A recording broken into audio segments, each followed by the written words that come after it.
નમસ્કાર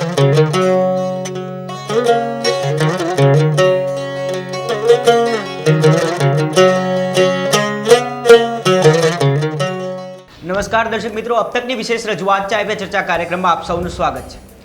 મિત્રો, દર ચાય પે ચર્ચાના અલગ અલગ એપિસોડમાં આપણે અલગ અલગ વિષયો ઉપર અલગ અલગ ક્ષેત્રના નિષ્ણાતો સાથે ચર્ચા કરતા હોય છે. ત્યારે ખાસ હાલ જે નાણામંત્રી નિર્મલા સીતારામન દ્વારા વર્ષ 2021 અને 22નું નાણાકીય બજેટ રજૂ કરવામાં આવ્યું છે, ત્યારે આ બજેટમાં શું શું જોગવાઈઓ કરવામાં આવી છે તે વિશે ચર્ચા કરવા માટે હાલ Rajkot chamber of commerce and ઇન્ડસ્ટ્રીના સેક્રેટરી નૌતમભાઈ બારસિયા આપણી સાથે છે. સાથોસાથ રાજકોટ એન્જિનિયરિંગ એસોસિએશનના જોઈન્ટ સેક્રેટરી નરેન્દ્રભાઈ પાંચાણી આપણી સાથે છે. તો આપ સૌપ્રથમ તો હું આપ બંનેનું अब तकની આ વિશેષ રજૂઆતમાં સ્વાગત કરું છું. નરેન્દ્રભાઈ, પ્રથમ પ્રશ્ન આપનાથી આપણે શરૂઆત કરીશું કે જે વર્ષ 2021 અને 22નું નાણાકીય બજેટ રજૂ કરવામાં આવ્યું છે એને કઈ રીતે આપ મૂલ્યો છો?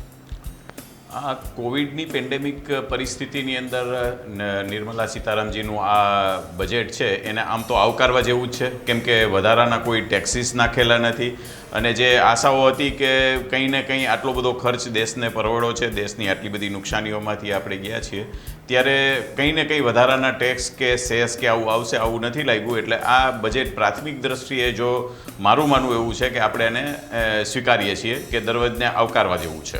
ખાસ આ જ પ્રશ્ન નૌતમભાઈ આપને પણ એ જ રહેશે. 100% બજેટ આવકારવા લાયક છે. બજેટ આવવાની પહેલાં એક વખત આપણા નાણાપ્રધાનનું એક સ્ટેટમેન્ટ આવેલું હતું કે ઐતિહાસિક બજેટ રજૂ કરીશ. આ બજેટને આપણે ઐતિહાસિક તો ના કહી શકીએ, પણ હા, આને વખોડી પણ ના શકીએ.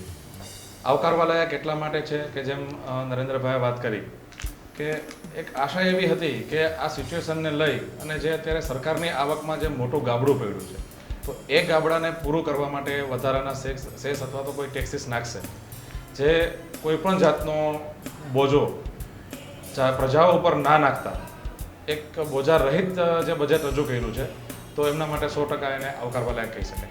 ખાસ આ બંનેને એક પ્રશ્ન મારો એ પણ રહેશે કે જે રીતે પરિસ્થિતિ વિપરી હતી, જે રીતે મહામારી આવી અને દેશના અર્થતંત્રને ભારે નુકસાનીનો સામનો કરવો પડ્યો છે, ત્યારે આ બજેટ થકી જે મહામારીમાં થયેલી નુકસાની છે એમાંથી દેશની જે ઇકોનોમી છે, જે અર્થતંત્ર છે, એને બહાર કાઢી શકાશે કે કેમ? નરેન્દ્રભાઈ, ચોક્કસ પ્રમાણે આપણા દેશના દરેક યુવાનો પાસે, દરેક માણસ પાસે એટલી બધી સ્કિલ રહેલી છે કે આવું પેન્ડેમિક તો કંઈ જ ન કહેવાય એવી પરિસ્થિતિઓ પણ દેશે જોઈ છે અને આ પરિસ્થિતિમાંથી ચોક્કસ આપણે બહાર નીકળશું. આપણી પાસે સક્ષમ એવા આપણા વડાપ્રધાન શ્રી નરેન્દ્રભાઈ મોદી છે, ગુજરાતમાં શ્રી વિજયભાઈ રૂપાણી જેવા સક્ષમ નેતાઓ છે અને આપણી સ્કિલ છે, તો આપણે ચોક્કસ આ પેન્ડેમિકમાંથી બહાર નીકળશું અને બહુ જ જલ્દીથી બહાર નીકળી શકતું એવી મારી આશા છે. નૌતમભાઈ, આપને પૂછવા માંગીશ, મધ્યમ વર્ગ, નોકરિયાત અને પેન્શનરો, આ જે વર્ગ છે એ દેશના અર્થતંત્રમાં મહત્વપૂર્ણ ફાળો ભજવતા હોય છે. લિક્વિડિટીમાં પણ મહત્વનો ફાળો આ જે વર્ગ છે એનો હોય છે. તો એમની અપેક્ષા જે હતી એ મુજબનું બજેટ છે કે કેમ? કઈ કઈ જોગવાઈઓ આપના મત મુજબ સારી રહી અને કઈ કઈ જોગવાઈઓ ક્યાંક મહદ અંશે કે વત્તા ઓછા અંશે થોડીક જે લોકોની અપેક્ષા હતી એનાથી નીચી રહી? આપણે ભારત દેશ મધ્યમ વર્ગ, સૌથી વધારેમાં વધારે વસ્તી જે છે આપણે એ ગરીબી મધ્યમ વર્ગનો વર્ગ કહેવાય છે. એક સામાન્ય પ્રજાની એક જે ઈચ્છા હતી કે જે અપેક્ષા હતી એ હતી કે જે આપણે ટેક્સ ભરનાર વર્ગ છે, મધ્યમ વર્ગ છે, એ જે ટેક્સ ભરે છે તો એમાં અત્યાર સુધીમાં 2.5 લાખ રૂપિયા સુધી આપણને ટેક્સ ફ્રી ઇન્કમ મળે છે. એ વધારી અને 5 લાખ સુધી કરવી એ તમામ વર્ગની એક અપેક્ષા હતી, જે આ બજેટની અંદર એ અપેક્ષા પૂર્ણ નથી થઈ. આની પહેલાં પણ જેટલા બજેટો આવ્યા છે તેમાં પણ આ ક્યાંક ને ક્યાંક આ અપેક્ષા હતી. ગયા બજેટની અંદર આ અપેક્ષા પૂર્ણ કરવાની થોડી કોશિશ કરેલી હતી, પરંતુ તેમાં ક્યાંક ને ક્યાંક એવી જોગવાઈઓ હતી કે 5 લાખ સુધી જ જો તમારી આવક હોય તો જ તમને એ બાદ મળે. જો તમારી આવક એ વધીને 7 લાખ કે 8 લાખ થઈ જાય તો પછી તમને એ સ્લેબનો લાભ મળતો નથી. આ વખતે તમામ લોકોને એ અપેક્ષા હતી કે આ 5 લાખ સુધી જો થ્રુઆઉટ સ્લેબ વધી જાય અને ત્યાર પછી 5 લાખથી 10 લાખ સુધીની આવકમાં જો 10% ટેક્સ નો સ્લેબ આવી જાય તો લોકો એની ટેક્સ ભરવાની ક્ષમતા વધશે, લોકો આરામથી પોતાની આવક બતાવી શકશે. ક્યાંક ને ક્યાંક આની અંદર એ તમામ કરદાતાઓ નિરાશ થયા છે કે જેમને આ લાભ નથી મળેલો. ત્યારબાદ નાના વેપારીઓ માટે જે TDSમાં 0.25% જે રિલેક્સેશન આપવામાં આવ્યું હતું કોરોનાને લઈને, એમાં પણ એક એવી આશા હતી કે એ 1 વર્ષ માટે કદાચ એક્સટેન્ડ થશે, જે એક્સટેન્ડ થયેલ નથી. તો આવી નાની મોટી બાબતો છે કે જે લોકોને તેમાં નિરાશા આવી છે. એ ઉપરાંત આપણે 2 ભાગ પાડવામાં આવે છે, ટ્રેડ અને એક ઇન્ડસ્ટ્રીઝ. ઇન્ડસ્ટ્રીઝ માટે તો ઘણી બધી જોગવાઈઓ છે, પણ ટ્રેડ માટે ક્યાંક જે સૌથી મોટામાં મોટી અપેક્ષા હતી કે અત્યારે આ જમાનામાં ઓનલાઈન બિઝનેસનો ટ્રેન્ડ અતિશય વધ્યો છે. તો ક્યાંક ને ક્યાંક ઓનલાઈન બિઝનેસને લઈ અને રિટેલ ટ્રેડને ઘણું મોટું નુકસાન સહન કરવું પડે છે. આપણે રાજકોટની અંદર નાની નાની બજારો જે છે કે જેમાં નાના નાના વેપારીઓ છે, તો એમને ક્યાંક એવી અપેક્ષાઓ હતી. અમારે ચેમ્બર ઓફ કોમર્સ તરફથી પણ અમે એવી માગણી કરી હતી કે જે ઓનલાઈન ટ્રેડ છે એમની ઉપર કોઈ વધારાનો ટેક્સ નાખવામાં આવે, જેથી કરીને નાના વેપારીઓ પોતાનું ગુજરાન ચલાવી શકે અને ઓનલાઈન બિઝનેસની સામે પોતે ટક્કર આપી શકે. તો હવે આ અપેક્ષા ક્યાંક ને ક્યાંક પૂરી થઈ નથી, તો એ પણ એક નિરાશાજનક બાબત કહી શકાય.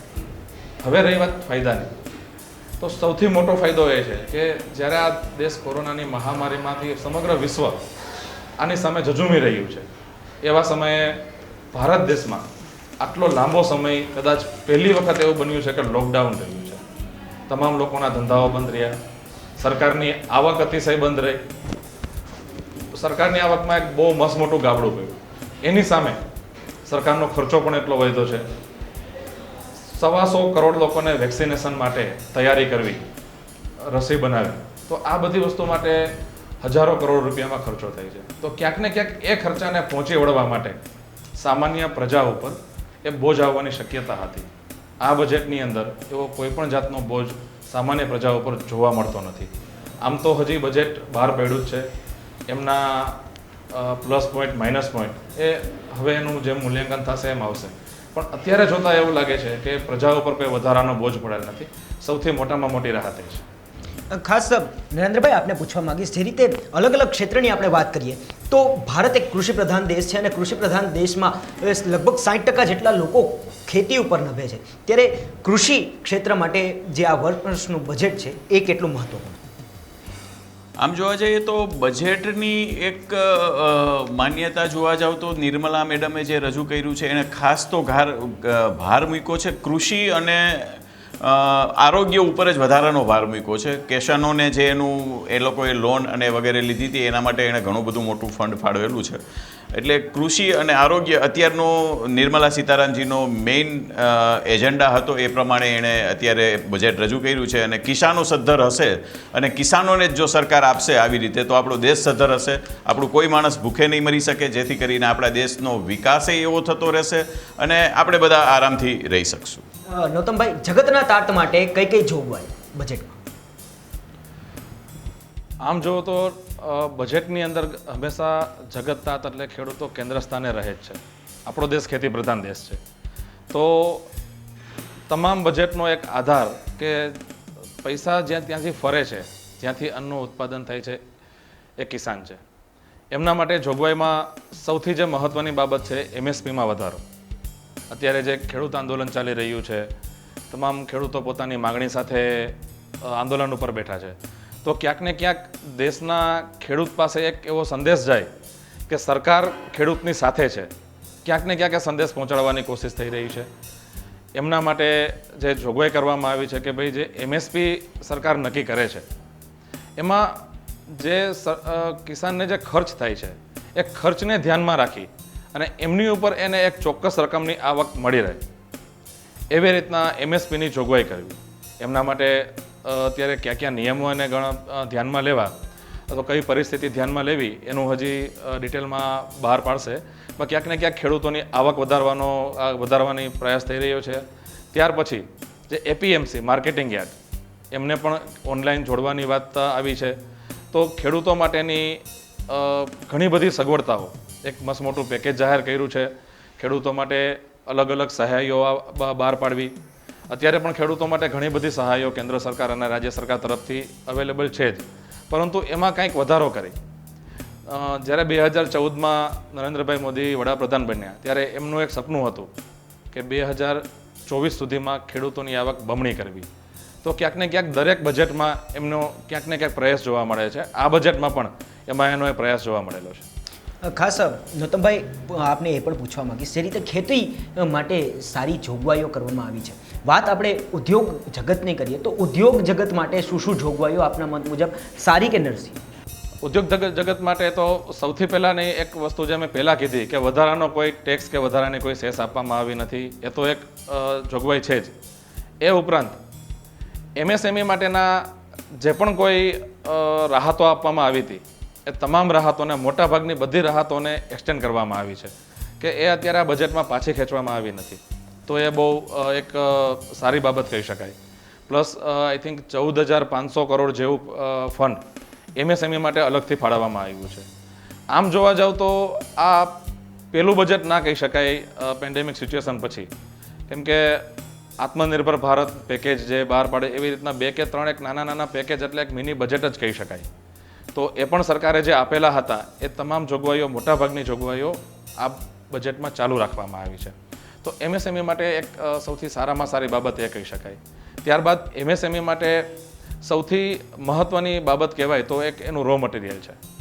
તો ક્યાંક ને ક્યાંક આ બજેટમાં એ રો મટીરિયલની જે અત્યારે સળગતો ઇસ્યુ છે કે રો મટીરિયલના ભાવ એક કૃત્રિમ રીતે એટલા વધેલા છે, ખરેખર એટલો બધો વધારો છે નહીં, પણ ક્યાંક ને ક્યાંક એક કાર્ટેલ બનાવી અને ભાવમાં વધારો કરવામાં આવ્યો છે. એ કાર્ટેલને તોડવા માટે અથવા તો એ ભાવ વધારાના નિયંત્રણ લઈ આવવા માટે સરકાર તરફથી પ્રયાસો કરવામાં આવ્યા છે.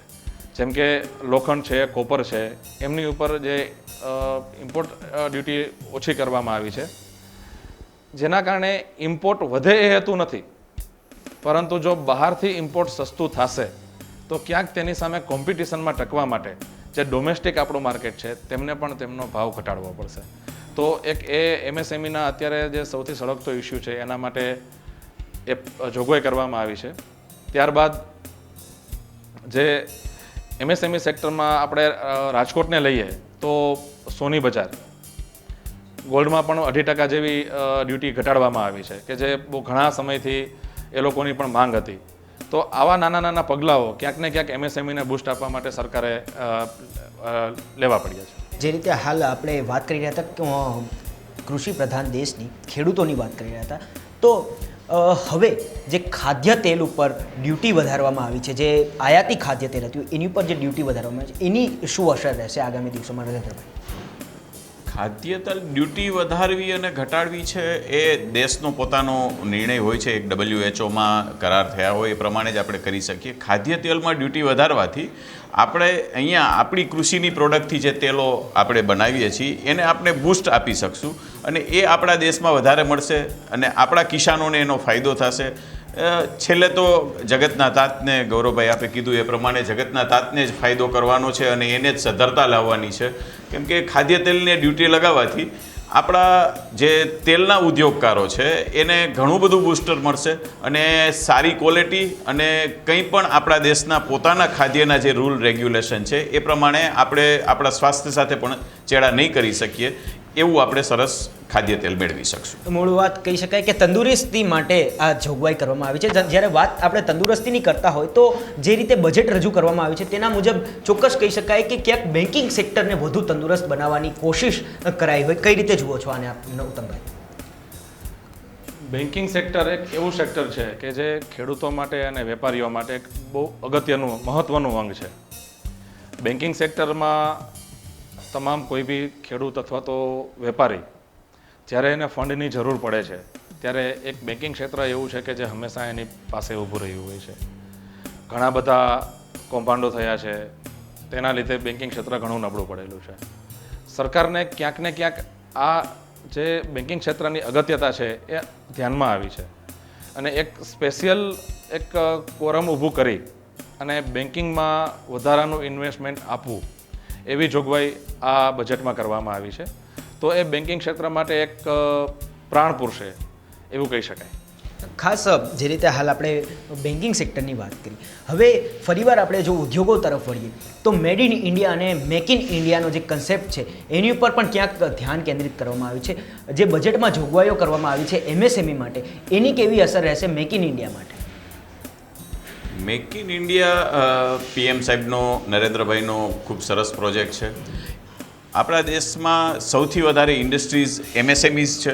એમએસએમઈ 90% રોલ ભજાવે છે અને રોજગારી પણ એટલી જ પૂરી પાડે છે.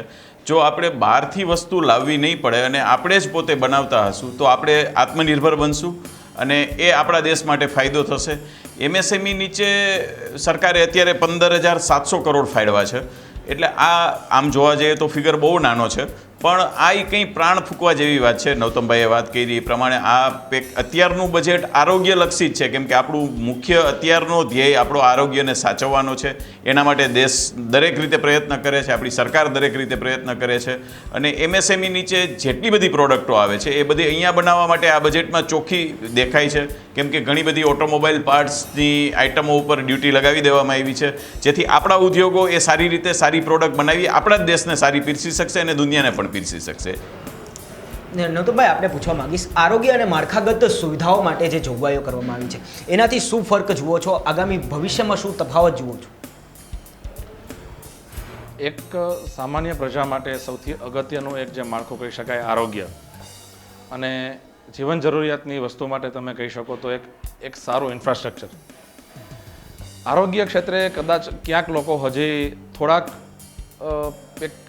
એટલા બધા જાગૃત નહોતા, પણ જે છેલ્લા 1 વર્ષથી આપણે જે પરિસ્થિતિ જોઈ રહ્યા છીએ કે જો કોઈ દિવસ કોઈ એક કલ્પના પણ ના કરી હોય એવો રોગ, આજે દુનિયાની અંદર મેડિકલ સાયન્સ ઘણું આગળ વધી ગયું છે, પરંતુ તમામ સાયન્સને પાછળ રાખી અને સમગ્ર વિશ્વ ઉપર કોરોનાએ કબજો જમાવ્યો. તો એ સમયે આરોગ્યની કિંમત શું છે, સ્વાસ્થ્યની કિંમત શું છે, એ તમામ લોકોને જાણવામાં આવી. એક જ એવું ક્ષેત્ર હતું કે જ્યારે તમામ લોકોને એમની ઉપર ભરોસો હતો. ક્યાંક એની વેક્સિન શોધાતા આટલો ટાઈમ લાગ્યો, તો એ ક્યાંક એની એક ખામી છતી કરે છે કે ભાઈ આ ક્ષેત્રમાં જો વધારામાં વધારે ઇન્વેસ્ટમેન્ટ કરવામાં આવે તો ભવિષ્યની અંદર આવા કોઈ પણ રોગો સામે રક્ષણ પૂરું પાડી શકશે, પ્રજાને રક્ષણ પૂરું પાડી શકશે, નવી વેક્સિન શોધી શકશે. કોરોના કોઈ એક છેલ્લો રોગ નથી, ઘણા બધા રોગ છે. એમાંના કેટલા જીવલેણ રોગ છે કે જેમાં વેક્સિન ફરજિયાત થઈ જાય છે. જેમ કે આપણે વર્ષો પહેલાં પોલિયો, અત્યારે પોલિયોની રસી બહાર પડી ગઈ છે અને વર્ષો થઈ ગયા છે અને ઓલમોસ્ટ અત્યારે એમ કહી શકાય કે ભારત દેશમાંથી પોલિયો નાબૂદ થઈ ગયું છે. તો એવી જ રીતના આરોગ્ય પાછળ વધારામાં વધારે ખર્ચ કરવાની જે સરકારની તૈયારી છે એ આવનારા ભવિષ્ય માટે એક સોનેરી સુરત સમાન કહી શકાય. પ્લસ રહી વાત ઇન્ફ્રાસ્ટ્રક્ચરની, તો લગભગ 3,800 કિલોમીટર રોડ બની શકે એવડું બજેટ માર્ગ પરિવહન મંત્રાલયમાં આપેલું છે. તો એક બેઝિક જરૂરિયાત છે, કોઈ બી ખેડૂત હોય કે વેપારી હોય કે એક સામાન્ય નોકરિયાત હોય કે કોઈ બી પ્રજાજન હોય, તો એમને એક સારું ઇન્ફ્રાસ્ટ્રક્ચર મળી રહે, રોડ રસ્તાની સુવિધા મળી રહે. બધા રાજ્યો અને શહેરો વચ્ચેની કનેક્ટિવિટી આ રોડ રસ્તાઓ છે. તો એ ઇન્ફ્રાસ્ટ્રક્ચર પાછળ જે સરકારે બજેટ બહાર પાડ્યું છે એ પણ એક અર્થતંત્રમાં પ્રાણ પૂરવા જેવી બાબત છે. ત્યારબાદ ગામડાના વિકાસ માટે 4,000 કરોડની રકમ ફાળવવામાં આવી છે. રકમનો ફિગર થોડો ઓછો છે, પરંતુ એટલી રકમ પણ જો વપરાશે તો આ તમામ વસ્તુની અંદર રોજગારી પણ પૂરી પાડી શકશે અને નવી રોજગારીનું સર્જન થશે અને લોકોને સારી એવી સુવિધા મળી રહેશે. ખાસ નરેન્દ્રભાઈ, આપને ફરીવાર પૂછવા માંગીશ, જીડીપી ગ્રોથ, માંગ, મૂડીરોકાણ અને ક્રેડિટના જે પડકારો છે એને ઉકેલવામાં બજેટ કેટલું મહત્વપૂર્ણ રહેશે, શું કહેશો? પેન્ડેમિક પરિસ્થિતિની અંદર તો દુનિયા આખીમાં અત્યારે ક્વેશ્ચન મોટો છે. અત્યારે આપણી પહેલાં વાત થઈ એ પ્રમાણે આરોગ્યને લઈને આપણા મૂળ જીડીપીના 13% જેટલો હિસ્સો આપણે અત્યારે આરોગ્ય માટે ખર્ચવાની મેડમે જાહેરાત કરી છે.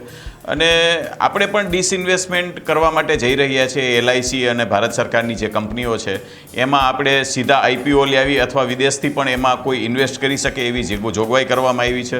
એલઆઈસીમાં આવી જોગવાઈ કરવામાં આવી છે. અને એ એક આપણે અત્યારે પેન્ડેમિક પરિસ્થિતિની અંદર આપણે ક્યાંથી ફંડ લાવી શકશું, જે વેક્સિન આપવાની છે, નૌતમભાઈએ વાત કરી છે, આપણું આરોગ્ય સાચવવાનું છે, નવા ઇન્ફ્રાસ્ટ્રક્ચર્સ બનાવવાના છે, નવી ઇન્ડસ્ટ્રીઝો બનાવવાની છે. તો આ બધું ફંડ આપણે ઇન્વેસ્ટમેન્ટ લાવી અને આવું કરી શકશું, જે આપણા ખૂબ જ મોટો મહત્ત્વનો રોલ ભજવી શકશે.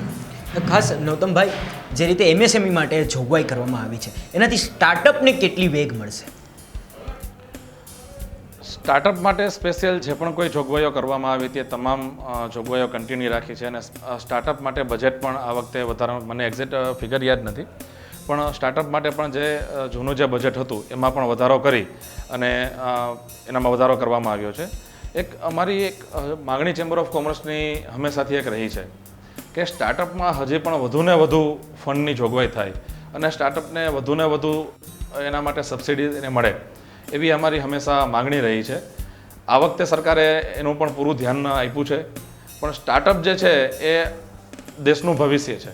આજનો યુવાન કંઈક એવી શોધ કરશે, કંઈક એવું ઇનોવેશન કરશે કે જે આગળ જતાં સમગ્ર વિશ્વમાં ભારતને એક નવો રસ્તો બતાવશે.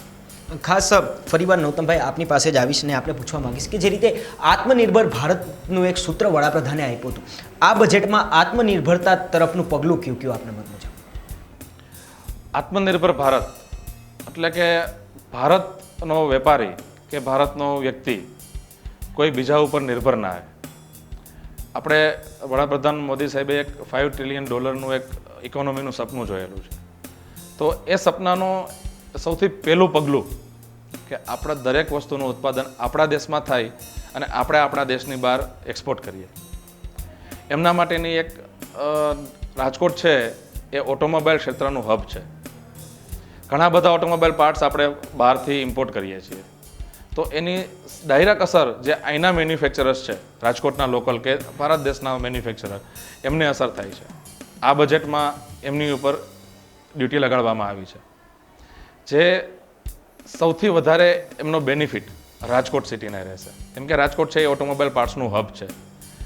ક્યાંક ને ક્યાંક ઇન્ટરનેશનલ માર્કેટમાં ટકી રહેવા માટે બે રસ્તા છે. એમને કાં તો પોતાનું જે કોસ્ટિંગ છે, પ્રોડક્શન કોસ્ટિંગ, એ નીચું લઈ આવે અથવા તો બહારથી જે વસ્તુ આયાત થઈ છે એમની ઉપર ડ્યુટી વધારવાનું થાય. ક્યાંક ને ક્યાંક અત્યારે પરિસ્થિતિને જોતા કોસ્ટિંગ નીચું લઈ આવવું ઘણું અઘરું છે. તો આ જે ડ્યુટી વધારવામાં આવી છે એ એક એના માટે પ્રાણ પૂરશે આ અત્યારની સિચ્યુએશન પ્રમાણે. પ્લસ જે અત્યારે રો મટીરિયલના ભાવો વધી રહ્યા છે તો એ રો મટીરિયલ ઉપર જે ડ્યુટી છે એ ઘટાડવામાં આવી છે જેથી કરીને એનો સીધો ફાયદો મેન્યુફેક્ચર પોતાના કોસ્ટ ઘટાડવામાં આવી શકશે. ત્યારે એના સિવાય સોલાર પ્રોજેક્ટ, રાજ્ય સરકાર અને કેન્દ્ર સરકાર સોલાર પ્રોજેક્ટ ઉપર અત્યારે સૌથી વધુ ધ્યાન કેન્દ્રિત કરે છે. કદાચ આપણે એક સાદું ગણિત પણ જોઈએ તો ઓલમોસ્ટ જે અત્યારે આપણે PGVCL અથવા તો કોઈ બી ઇલેક્ટ્રિસિટી કંપની પાસેથી પાવર લઈએ છીએ એમના કરતાં ઓલમોસ્ટ 50%માં આપણને આ સોલાર પાવર પડે છે. તો આ બધી વસ્તુઓ જે પ્રોડક્શન કોસ્ટ નીચે લઈ આવશે અને પ્રોડક્શન કોસ્ટ નીચે આવશે તો એ આપણે એક્સપોર્ટ આપણો વધારી શકશું અને આત્મનિર્ભર ભારત અને $5 ટ્રિલિયન જે આપણે વડાપ્રધાનનું જે સપનું છે એ ઝડપથી સાકાર થઈ શકશે. ખાસ આપણે એક બાબતની એ પણ ચર્ચા કરીએ કે જ્યારે ઘરમાં કોઈ પ્રસંગ હોય અને જ્યારે બજેટ ગોઠવવાનું હોય ત્યારે પ્રથમ પ્રશ્ન એ જ હોય કે પૈસા આવશે ક્યાંથી. તો જે રીતે બજેટમાં અલગ અલગ જોગવાઈઓ કરવામાં આવી છે, અલગ અલગ ક્ષેત્રો માટે નાણાંની ફાળવણી કરવામાં આવી છે, તો પ્રથમ પ્રશ્ન એ જ ઉપજે છે કે પૈસો આવશે ક્યાંથી. એ ઉપર નૌતમભાઈ આપને અને નરેન્દ્રભાઈ આ બંનેને પ્રશ્ન પૂછો. સૌથી પહેલાં તો કોઈ બી વસ્તુ બજેટ આપણે અપેક્ષાઓ તો વેપારી છીએ તો અપેક્ષાઓ તો રાખવાના છીએ. સામાન્ય પ્રજા હોય, વેપારી હોય, સરકાર પાસેથી અપેક્ષા રાખશે. અત્યારની પરિસ્થિતિ પ્રમાણે સરકાર છે એ તમામ અપેક્ષાઓ, સરકારની પણ ઈચ્છા હોય કે ભાઈ જે મતદારો એના છે જે આજે આ અપેક્ષાઓ રાખીને બેઠા છે એની તમામ અપેક્ષાઓ પૂરી થાય. પણ ક્યાંક ને ક્યાંક સૌથી મોટો પ્રશ્ન હોય છે આવકનો. ગયા વર્ષના GST કલેક્શનમાં 5 થી 6 મહિનામાં બહુ મોટું ગાબડું પડ્યું. તો હવે એ આવક મેળવવી ક્યાંથી? તો જેમ નરેન્દ્રભાઈએ વાત કરી એમ આ વખતે એક ડિસઇન્વેસ્ટમેન્ટની જે જોગવાઈ કરી કે LICનો IPO બહાર પાડવામાં આવશે, ત્યારબાદ જે સરકારી કંપનીઓ છે એમને પણ વેચાણ કરવામાં આવશે. ત્યારબાદ PPPના ધોરણે અલગ અલગ ક્ષેત્રો વિકસાવવામાં આવશે કે જે આ આવકના મેઇન સ્ત્રોત ગણી શકાય. એ ઉપરાંત વિવાદ સે વિશ્વાસ સ્કીમ જે અત્યારે ઘણા ટાઈમથી ઇન્કમ ટેક્સમાં હજારો કરોડના કેસો કે જે પેન્ડિંગ છે, ગયા બજેટની અંદર એમની જાહેરાત કરવામાં આવી. આ બજેટમાં એમને થોડું એક્સટેન્શન આપવામાં આવ્યું છે જેથી કરીને સરકારની આવક વધે. ખાસ નરેન્દ્રભાઈ શું કહેશો, રૂપિયો ક્યાંથી આવશે? રૂપિયો તો આ ઇન્કમ ટેક્સ પેયર્સ અત્યારે વધી રહ્યા છે જીએસટીની આવક પણ ઓલમોસ્ટ છેલ્લા 2-3 મહિનાઓથી કન્ટિન્યુ વધતી જાય છે. ડિસઇન્વેસ્ટમેન્ટ અને બહારથી ફંડ આવશે અને એક જોગવાઈ આપી છે એનઆરઆઈને ઓડિટમાંથી છૂટ છે. તો એનઆરઆઈ પણ હવે સીધી રીતે સ્વાભાવિક રીતે આપણા દેશમાં જે આપણા દેશના જ નાગરિકો છે જે બહાર વસે છે એ લોકો અહીંયા ઇન્વેસ્ટમેન્ટ કરી શકશે. એટલે આવી રીતે રૂપિયો આપણી પાસે સરળતાથી આવી શકશે. ખાસ જ્યારે રૂપિયો ક્યાંથી આવશે એની ચર્ચા આપણે કરતા હોય તો નરેન્દ્રભાઈ, જે ખનનથી માંડીને બેન્કિંગ, ઓઇલ સહિતના જે જાહેર એકમો છે એમનું હવે ખાનગીકરણ તબક્કાવાર કરાઈ રહ્યું છે. એનું સ્થાન કેટલું મહત્વપૂર્ણ રહેશે, એની જે આવક છે એ કેટલી મહત્વપૂર્ણ રહેશે અને આ જે જોગવાઈ કરવામાં આવી છે એ કેટલી મહત્વપૂર્ણ રહેશે? ખાનગીકરણ કરવા માટેના ઘણા બધા યુનિટો છે જે દેશને નુકસાન કરતા છે. ઘણા વર્ષોથી એર ઇન્ડિયા આપણી પોસ્ટલ છે, આ બધાઓ નુકસાન કરે છે. તો અત્યારની સરકાર પ્રેક્ટિકલી બનીને આવું વિચારે છે કે આને આપણે ઇન્વેસ્ટમેન્ટ કરી નાખીએ આપણે, અને આપણી જ પ્રજાને જે આની સેવાઓ લઈ શકે છે એ સારી સુંદર રીતે અને વધારે જ આધુનિકતાવાળી સેવાઓ લઈ શકે. એટલે ડિસઇન્વેસ્ટમેન્ટ કરવાથી દેશને ફાયદો પણ થશે, પણ એ સાથે સાથે સરકારે એવું પણ ધ્યાન આપવું પડશે કે આપણી જે મૂડીઓ છે કોઈ વિદેશીઓ એટલી બધી ન લઈ જાય કે જે ફરીથી આપણે ગુલામી તંત્ર બાજુ આપણે જતું રહેવું પડે. નૌતમભાઈ, આપને પૂછવા માંગીશ, રાજકોષીય ખાધ એટલે કે ફિઝિકલ ડેફિસિટ કેટલી મહત્વની ભૂમિકા ભજવશે આ બજેટ? કોઈ બી બજેટની અંદર સૌથી મહત્વની ભૂમિકા તો એ ભજવે જ છે. આવકના સ્ત્રોત ઓછા છે અને ખર્ચા વધારે છે.